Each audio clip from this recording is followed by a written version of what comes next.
Good evening students, welcome to class.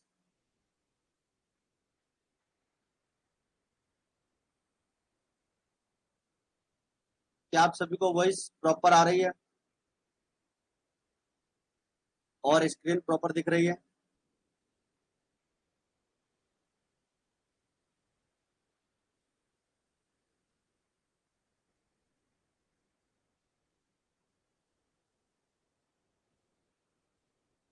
All right, चलिए आज की क्लास स्टार्ट करते हैं। देखिए बच्चों, अपना जो चैप्टर चल रहा है accounting for partnership basic concept, उसकी अब तक अपनी 12 क्लासेस कंप्लीट हो चुकी है। अगर आपने नहीं देखी हो तो उनको जरूर देखें, जिसमें अपने आपकी जो चैप्टर नंबर 1 है उसके पूरे एनसीईआरटी सॉल्यूशन कंप्लीट हो चुके हैं, जिसमें आपके 14 तो अपन ने इलस्ट्रेशन सॉल्व किए हैं और आपके 43 न्यूमेरिकल क्वेश्चन पूरे हो चुके हैं। ठीक है, अब आपके चैप्टर के बीच बीच में जो एडिशनल प्रॉब्लम्स आपको दे रखी है, डू इट योरसेल्फ के नाम से, थ्योरी के या प्रैक्टिकल के, वो सारे अपन 3 क्लास में और पूरा करेंगे। तो 3 क्लास और लगेगी, आज वाली क्लास, इसके बाद में 2 क्लास और लगेगी, फिर हमारा जो पहला चैप्टर है वो कंप्लीट हो जाएगा। उसके बाद फिर हम एडमिशन ऑफ पार्टनर वाला चैप्टर स्टार्ट करेंगे और 1 जुलाई से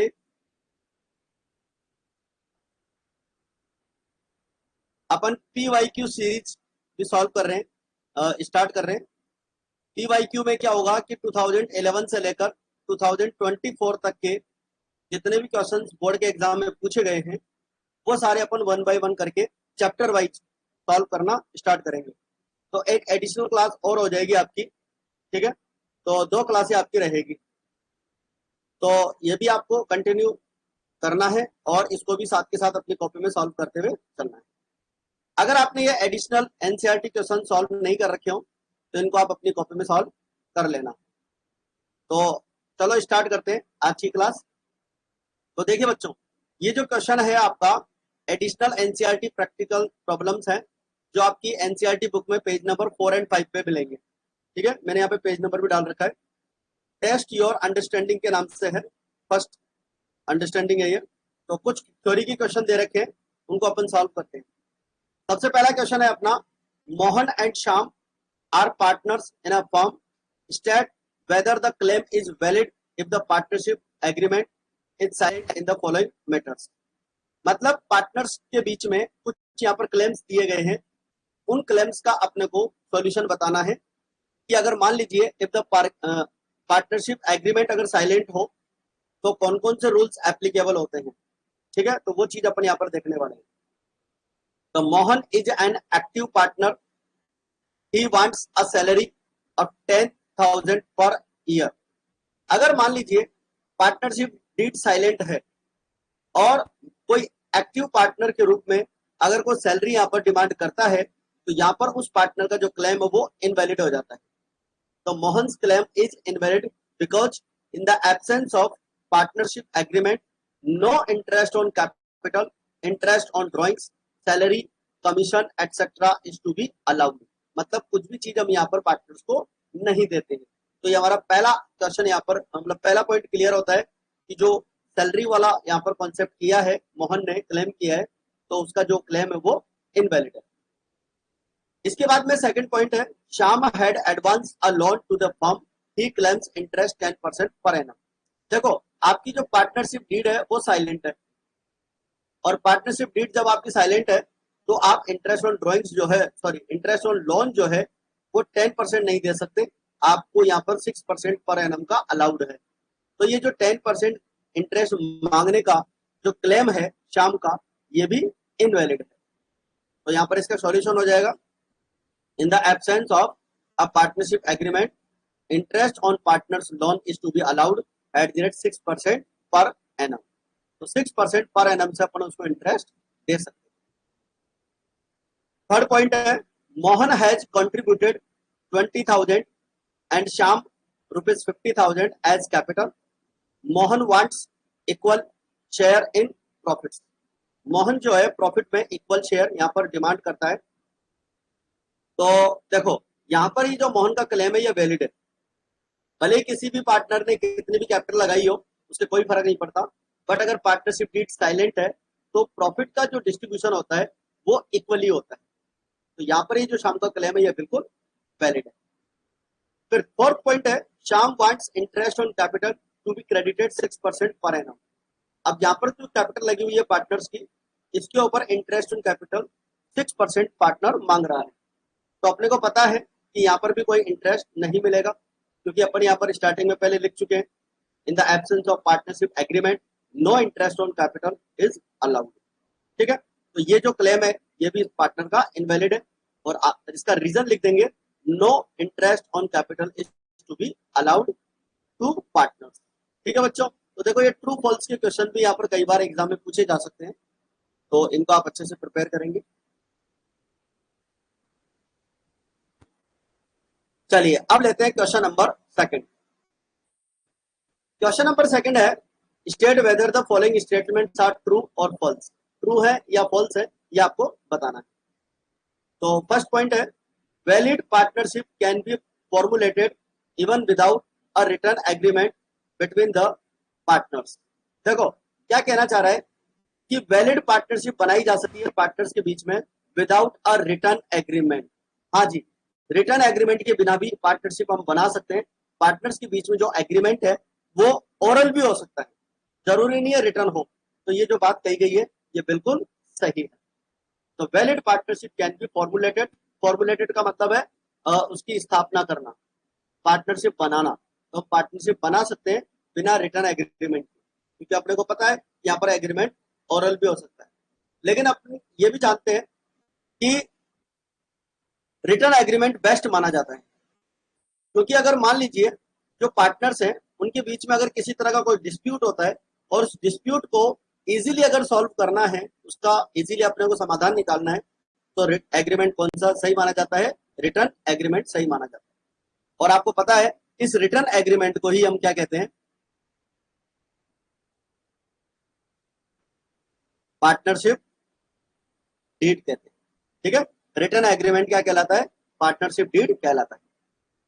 each partner carrying on the business is the principal as well as the agent for all the partners, all other partner. बच्चों इस पॉइंट को ध्यान से सुनिएगा, ये पॉइंट आपका वेरी इंपॉर्टेंट पॉइंट है।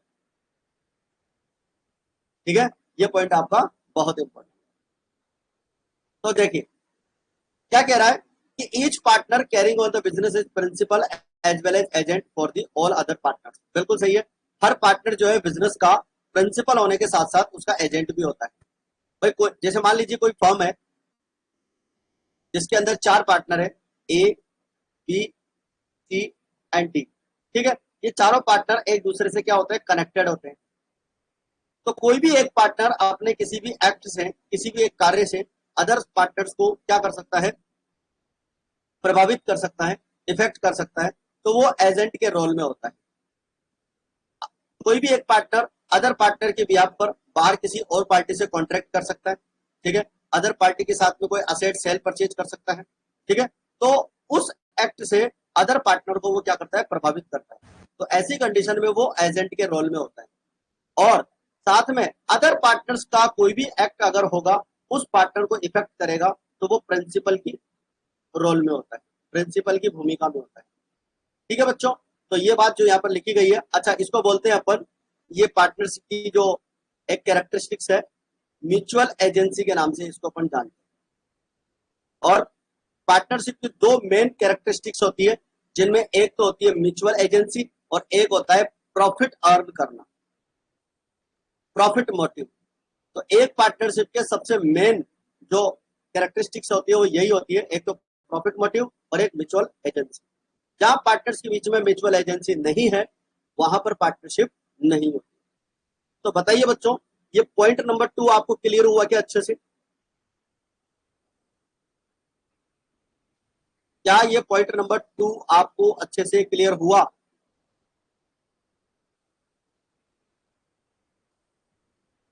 All right.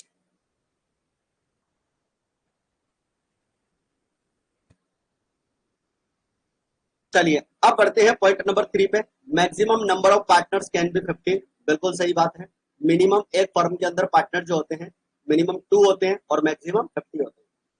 Methods of settlement dispute among the partners can be part of partnership deed. Methods of settlement dispute the partners can't be part of partnership deed. इस बात को समझिए अच्छे से। ये कहना चाह रहा है कि पार्टनर्स के बीच में कोई भी अगर विवाद होता है उसका निपटारा पार्टनरशिप डीड का अकॉर्डिंग नहीं कर सकते। तो ये बात तो गलत है ना। पार्टनरशिप डीड बनाते हैं हम इसीलिए कि अगर पार्टनर्स के बीच में किसी तरह का कोई भी डिस्प्यूट हो तो उसका हम एडजस्टमेंट कर सकते हैं, सेटलमेंट कर सकते हैं पार्टनरशिप डीड के अकॉर्डिंग। तो ये जो सेंटेंस है ये तो गलत है क्योंकि इसमें लिखा हुआ है कि methods of settlement dispute among the partners can't be part of partnership deed. मतलब कोई भी पार्टनर्स के बीच में अगर कोई भी डिस्प्यूट होता है तो उसका सेटलमेंट करने का तरीका पार्टनरशिप डीड में नहीं है। तो ये बात तो गलत है। बिल्कुल इसके अंदर होता है। If the deed is silent interest at the rate 6% per annum would be charge on drawings made by the partner. बिल्कुल गलत है। अगर पार्टनरशिप डीड साइलेंट है तो किसी भी पार्टनर को इंटरेस्ट ऑन ड्रॉइंग्स चार्ज नहीं होता है। तो ये सेंटेंस बिल्कुल गलत है। Interest on partners loan is to be given at 12% per annum if the deed is silent about the rate. तो ये सेंटेंस भी बिल्कुल गलत है। भाई इंटरेस्ट ऑन जो लोन है पार्टनर्स को वो 12% से थोड़ी देते हैं, वो तो हम केवल 6% से देते हैं। ये सेंटेंस भी गलत। तो बताइए बच्चों, ये question number 1 and question number 2 आपको क्लियर हो गई क्या अच्छे से? Question number 1 and question number 2 clear हो गए सभी बच्चों को?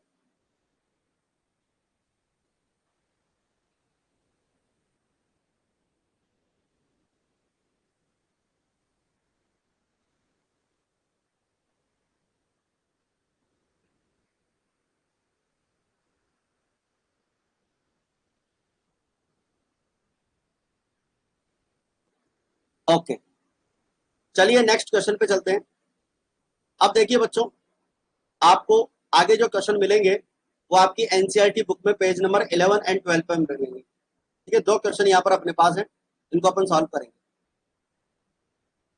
Saumya and Vimal are partners in a firm sharing profits and losses in the ratio of 3:2.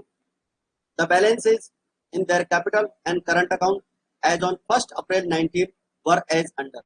यानी कि अपने को यहाँ पर पार्टनर्स के कैपिटल अकाउंट और करंट अकाउंट के बैलेंस दे रखे हैं। सौम्या का बैलेंस है कैपिटल का 3 लाख और विमल का है 2 lakh. Current account balance 1 lakh and 80,000 दोनों का क्रेडिट बैलेंस है। इसके बाद में आगे क्वेश्चन में बोल रखा है partnership deed provides that Saumya is to be paid salary 500 per month. तो 500 पर मंथ की अपने को सैलरी देनी है और इसको 12 से मल्टीप्लाई करना रहेगा। तो इस पार्टनर को हम 6,000 की सैलरी देंगे। Vimal is to be get us commission of 40,000 for the year. इस बात को ध्यान देंगे बच्चों, पर ईयर यहाँ पर कमीशन दिया हुआ है तो इसको मंथ से आपको मल्टीप्लाई करने की जरूरत नहीं। 40,000 का अपने को उसको कमीशन देना है। Interest on capital is to be credited at 6% per annum. 6% per annum का यहाँ पर इंटरेस्ट ऑन कैपिटल अपने को देना है। The drawings of Saumya and Vimal for the year for 30,000 and 10,000। 30,000 and 10,000 का अपने को क्या देना है? यहाँ पर ड्रॉइंग्स दे रखा है अपने को, ठीक है, और प्रॉफिट दे रखा है 249 before making the adjustment. Interest on Soumya's drawing 750 and Vimal's drawing 250। यानी इंटरेस्ट ऑन ड्रॉइंग्स कैलकुलेट करके दिया हुआ है। Prepare profit and loss appropriation account and current account. Appropriation account और करंट अकाउंट भी बनाना है और कैपिटल अकाउंट भी बनाना है। तो चलिए स्टार्ट करते हैं। Profit and loss appropriation account.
एक मिनट में बच्चों इसका सॉल्यूशन स्टार्ट कर रहे हैं अपन। एक बार मैं एनसीईआरटी की वेबसाइट पे चेक कर रहा हूँ कहीं इस क्वेश्चन में कोई मिस्टेक तो नहीं है। देखो क्वेश्चन मैं आपको जो प्रोवाइड करवा रहा हूँ एनसीईआरटी की वेबसाइट पे जो लेटेस्ट बुक अवेलेबल है उसके अकॉर्डिंग क्वेश्चन वहां से लिए गए हैं। तो मैं एक बार इसमें चेक कर लेता हूँ कहीं कोई मिस्टेक तो नहीं है। मुझे थोड़ा सा डाउट लग रहा है। बिल्कुल सही है, कोई दिक्कत नहीं है बच्चों। हाँ जी।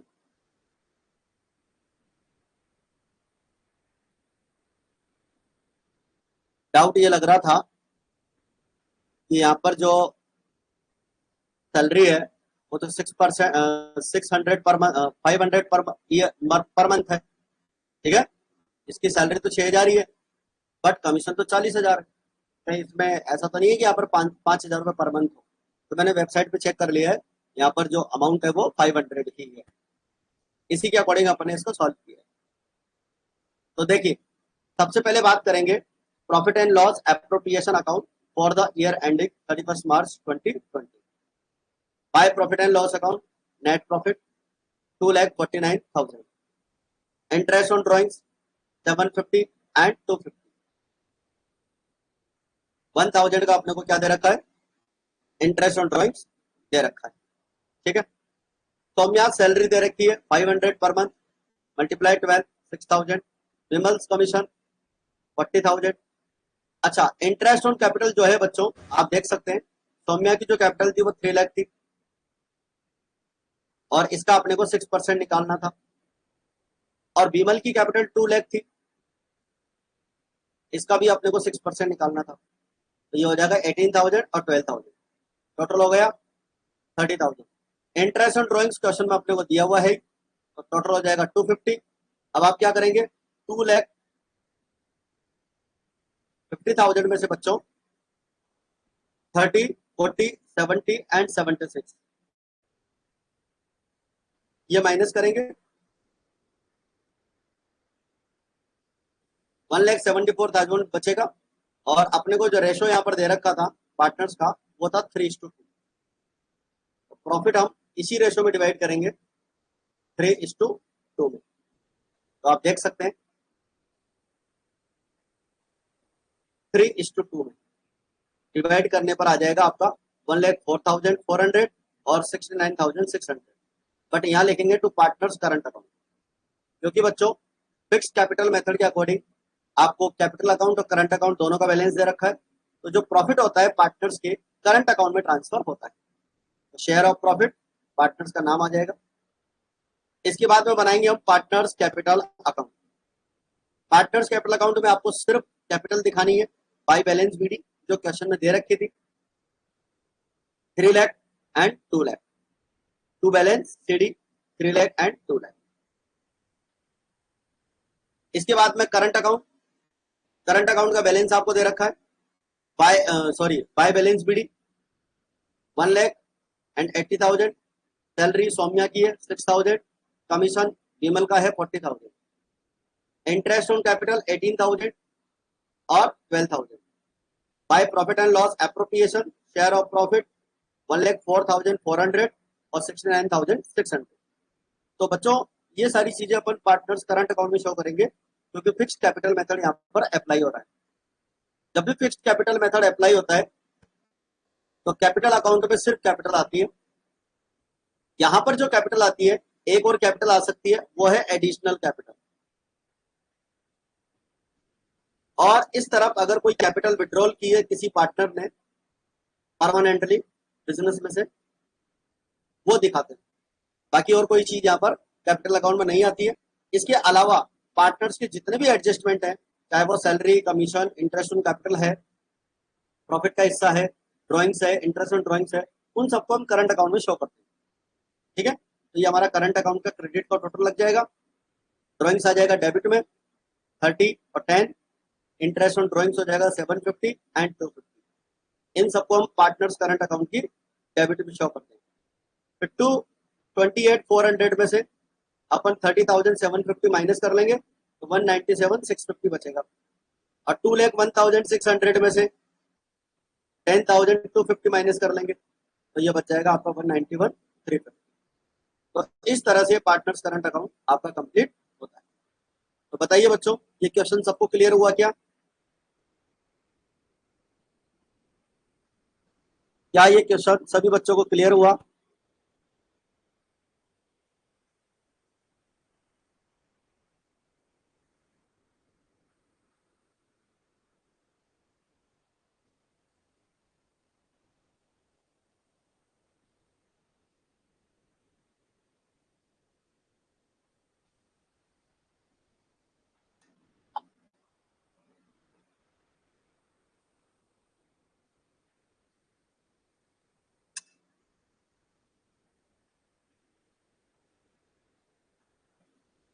All right. चलिए बच्चों, एक क्वेश्चन अपन और लेते हैं इसका।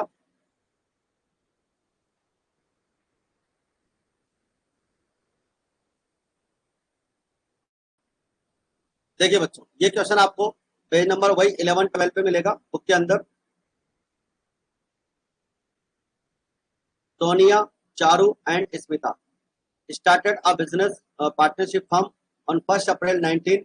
They contributed 5 lakh rupees, 4 lakh rupees and 3 lakh rupees respectively as their capital and decided to share future profits in the ratio 3:1. Profit sharing ratio इनके बीच में जो डिसाइड हुआ है वो 3:1 डिसाइड हुआ है। Partnership deed provide Sonia is to be paid a salary of 10,000 per month. Sonia को 10,000 per month अपने को सैलरी देनी है और चारू को कमीशन देना है 50,000। यहाँ पर आगे कुछ नहीं बोला है पर ईयर वगैरह कुछ भी, तो अपन इसको बाय डिफॉल्ट पर ईयर मानेंगे। अगर पर मंथ लिखा हुआ है तो फिर अपन को 12 से मल्टीप्लाई करना है, और कुछ नहीं लिखा हुआ है तो केवल उसको पर एनम माना जाएगा। तो 12 से मल्टीप्लाई करने की जरूरत नहीं है, पूरे साल का 50,000 मिल रहा है। It also provide that interest on capital be around 6% per annum. ठीक है, इंटरेस्ट ऑन कैपिटल जो यहाँ पर मिलेगा पार्टनर्स को वो मिलेगा 6% per annum. The drawings for the year 60,000, 40,000 and 20,000. Interest on drawings were charged 2,700 on Sonia's drawings, 1,800 on Charu's drawings and 900 on Smita's drawings. ठीक है, और नेट प्रॉफिट आपको दे रखा है ड्यूरिंग द ईयर 3,56,600। अपन से क्या क्या इन्फॉर्मेशन पूछ रहे हैं? Record journal entries, necessary journal entry अपने को बनानी है, तो सारी एंट्री बनाएंगे। Prepare profit and loss appropriation account और पार्टनर्स कैपिटल अकाउंट। ठीक है, तो तीन चीजें अपने को प्रिपेयर करनी है। तो स्टार्ट करते हैं 1 बाय 1 करके। देखिए बच्चों, सबसे पहली एंट्री तो अपन बनाएंगे, जर्नल का फॉर्मेट बना लेंगे इस तरह से। Date particular, LF, debit amount, credit amount. Format आपको इसी तरीके से बनाना है। सबसे पहले लिखेंगे bank account debit to Sonia capital account, Charu capital account, Smita capital account. 12 lakh, 5 lakh, 4 lakh और 3 लाख। देखो बच्चों, ये पहली एंट्री अपने को इसलिए बनानी है क्योंकि पार्टनर्स ने बिजनेस अभी स्टार्ट किया है। इसी साल 1 अप्रैल से बिजनेस स्टार्ट हुआ है, तो कैपिटल का बैलेंस पहले से नहीं है, कैपिटल इसी साल लगाई गई है, इसलिए यहाँ पर बाय बैंक अकाउंट मतलब बैंक अकाउंट डेबिट करेंगे। इसके बाद में जो नेट प्रॉफिट आपको दिया हुआ था वो आप प्रॉफिट एंड लॉस अकाउंट से एप्रोप्रिएशन अकाउंट में ट्रांसफर करेंगे क्रेडिट साइड में, तो ये उसकी एंट्री बनेगी, प्रॉफिट ट्रांसफर करनी। इसके बाद में सोनिया को सैलरी देने की एंट्री बन जाएगी, Sonia salary account debit to Sonia capital account. आपको पता है 10,000 की सैलरी थी और 12 से मल्टीप्लाई करना है 1,20,000। सोनिया सैलरी अकाउंट डेबिट इसलिए करेंगे क्योंकि ये फर्म का एक्सपेंसेस है, और सोनिया कैपिटल अकाउंट क्रेडिट इसलिए करेंगे क्योंकि सैलरी उसके करंट अकाउंट में ट्रांसफर की जाती है, डायरेक्ट उसको पेमेंट नहीं होता है। तो टू बैंक नहीं लिखेंगे, यहाँ पर हम कैपिटल अकाउंट में ट्रांसफर करेंगे और कैपिटल अकाउंट से फिर वहां पर पेमेंट होता है। ठीक है, तो सोनिया सैलरी अकाउंट अपन क्या करेंगे, डेबिट करते हुए सोनिया कैपिटल अकाउंट में ट्रांसफर करेंगे। Similarly commission to Charu, Charu को जो कमीशन दिया है उसको भी हम उसके करंट कैपिटल अकाउंट में ट्रांसफर करेंगे। फिक्स्ड कैपिटल मेथड होता तो करंट अकाउंट में ट्रांसफर हो जाता, लेकिन यहाँ पर कैपिटल अकाउंट में ट्रांसफर करना है। फिक्स्ड कैपिटल मेथड वाली बात क्वेश्चन में नहीं दे रही। तो देखिए, commission to Charu account debit 50,000, to Charu capital account 50,000। ठीक है, तो अपन यहाँ पर कमीशन को ट्रांसफर कर देते हैं। इसके बाद इंटरेस्ट ऑन कैपिटल लगाने की एंट्री है। इंटरेस्ट ऑन कैपिटल फर्म के लिए एक्सपेंसेज है। Interest on capital account debit, ठीक है, 6% लगाना है। आपको पता है, देखो कैपिटल यहाँ पे अभी अभी अपन ने देखी थी पार्टनर्स की 5 लाख है, इसका 6% हो जाएगा 30,000, इसका हो जाएगा 6% 12,000 और इसका हो जाएगा 6% 18,000। ये इंटरेस्ट अपन ने यहाँ पर निकाल लिया। ठीक है, 5 लाख का 6%, 4 लाख का 6% और 3 लाख का 6%। ठीक है, 18,000। और वही Sonia capital account credit, Charu capital account credit और स्मिता कैपिटल अकाउंट क्रेडिट करेंगे, क्योंकि पार्टनर्स के कैपिटल अकाउंट के क्रेडिट में ट्रांसफर करते हैं।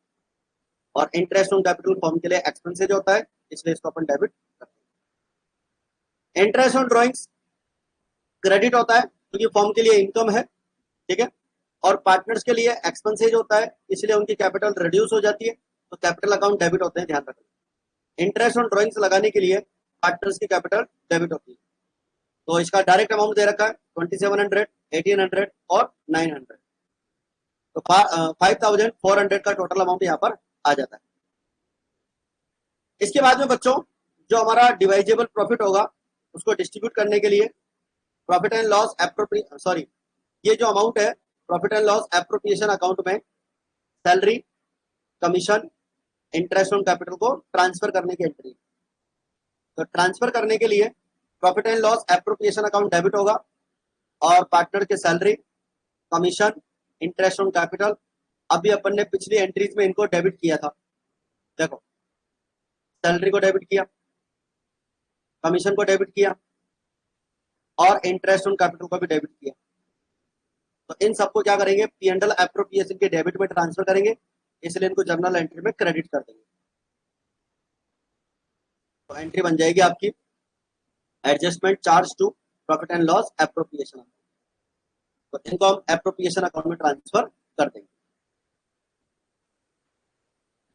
इंटरेस्ट ऑन ड्रॉइंग्स को प्रॉफिट एंड लॉस एप्रोप्रिएशन के क्रेडिट में ट्रांसफर करते हैं। ठीक है, क्योंकि फर्म के लिए इनकम होती है। तो इंटरेस्ट ऑन ड्रॉइंग्स अभी अपन ने पिछली एंट्री में क्रेडिट किया था, तो यहाँ डेबिट करते हुए इसको एप्रोप्रिएशन अकाउंट की क्रेडिट साइड में ट्रांसफर कर देंगे। फिर हमारा जो रिमेनिंग प्रॉफिट बचेगा बच्चों उसे हम डिस्ट्रीब्यूट कर देंगे। 1,20,000 का बचेगा।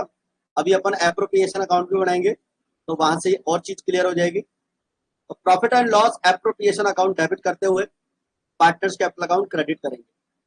1,20,000 का प्रॉफिट होगा, जिसे हम 3:2 में 3:1 में डिवाइड कर लेंगे। तो 60,000, 40,000 एंड 20,000। तो देखो बच्चों, ये तो जर्नल एंट्रीज हमारी यहाँ पर कंप्लीट हो गई है। ठीक है, तो 1 बाय 1 करके एक एक एंट्री अपन ने अच्छे से कर ली है।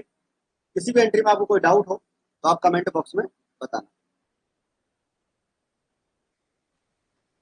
इसके बाद में बात करते हैं बच्चों profit and loss appropriation account.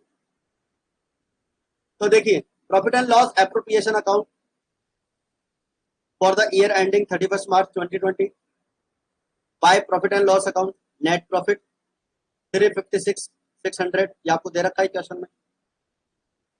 Bye interest on drawings, partners का इंटरेस्ट ऑन ड्रॉइंग्स भी आपको क्वेश्चन में दे रखा था 2,700, 1,800, 900, 5,400।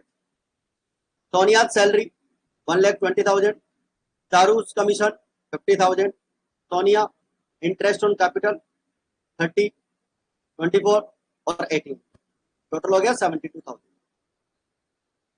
इसके बाद में इधर का हमारा जो क्रेडिट का टोटल है 362 हो जाएगा, 3,62,000। इसमें से बच्चों हम क्या करेंगे, आपका 120, 50 और 72 इन सबको प्लस करके माइनस कर लेंगे। ये हो जाएगा आपका 242।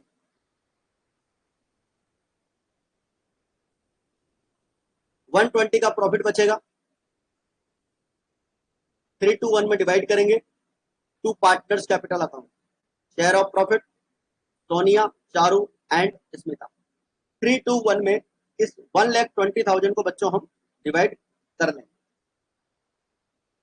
इसके बाद में हम बनाएंगे partners capital account. Partners capital account में तीनों पार्टनर्स के कॉलम बन जाएंगे, सोनिया, चारू, स्मिता, डेबिट और क्रेडिट में। और सबसे पहले क्रेडिट में लिखेंगे बच्चों, यहाँ पर बाय बैलेंस वीडियो नहीं आएगा, यहाँ आएगा बाय बैंक अकाउंट, क्योंकि पार्टनर्स ने कैपिटल लगाई है इसी साल, तो बाय बैंक अकाउंट दिखाएंगे 5 lakh, 4 lakh and 3 lakh. By salary 1,20,000, by commission 50,000 Charu का है, और by profit and loss account 60,000, 40,000 and 20,000। To drawings 60,000, 40,000 and 20,000।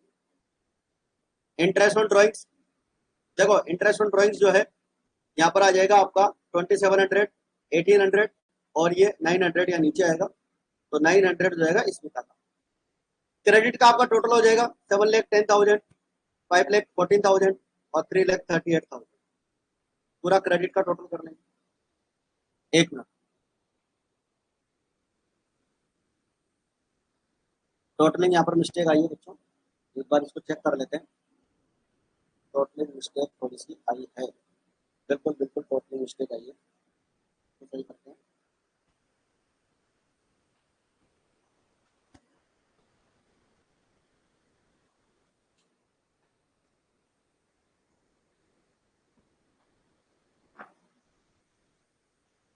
हाँ बच्चों, एक एडजस्टमेंट इसके अंदर रह गया है, टोटल तो बिल्कुल सही है, एक एडजस्टमेंट इसके अंदर मिसिंग रह गया है। देखो यहाँ पर एक एडजस्टमेंट रह गया, बाय, सबसे नीचे कर देता हूँ, बाकी सारी कैलकुलेशन सही है।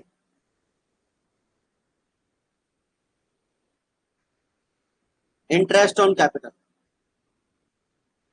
ठीक है बच्चों, इंटरेस्ट ऑन कैपिटल जो अपन ने यहाँ पर लगाया था, ये वाला अमाउंट रह गया, ठीक है, तो इसको अपन यहाँ पर लिख लेते हैं 30,000,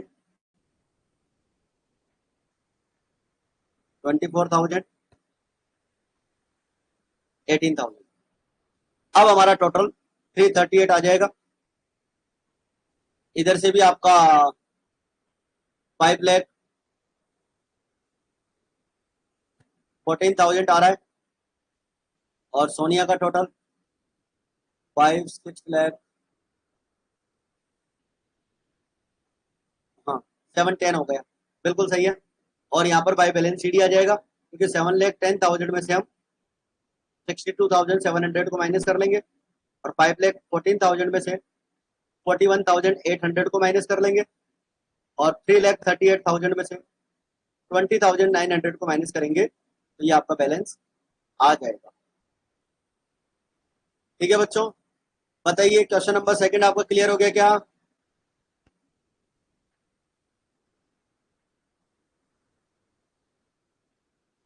क्वेश्चन नंबर सेकंड क्लियर हो गया सबको?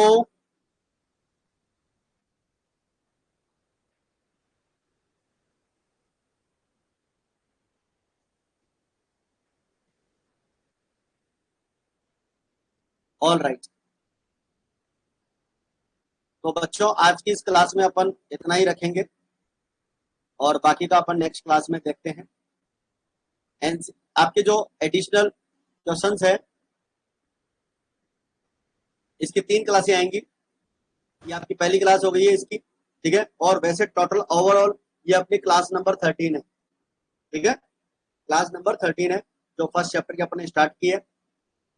इनको आप ज्यादा से ज्यादा अपने इनको रिवाइज करना है आपको, ठीक है, और अपने फ्रेंड्स तक इसको शेयर भी करना है, ताकि देखो पूरा एनसीईआरटी का सिलेबस जो है 12th क्लास का, दोनों बुक का मैं यूट्यूब पर प्रोवाइड करवा दूंगा, जिसके अंदर एनसीईआरटी के पूरे क्वेश्चंस आपको मिल जाएंगे, examples, additional problems, numerical questions, और साथ में आपके पीवाईक्यू क्वेश्चंस।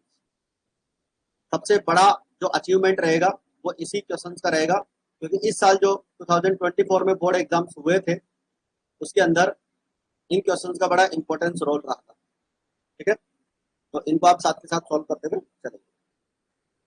तो चलिए आज के लिए इतना काफी है, बाकी मिलते हैं फिर नेक्स्ट क्लास।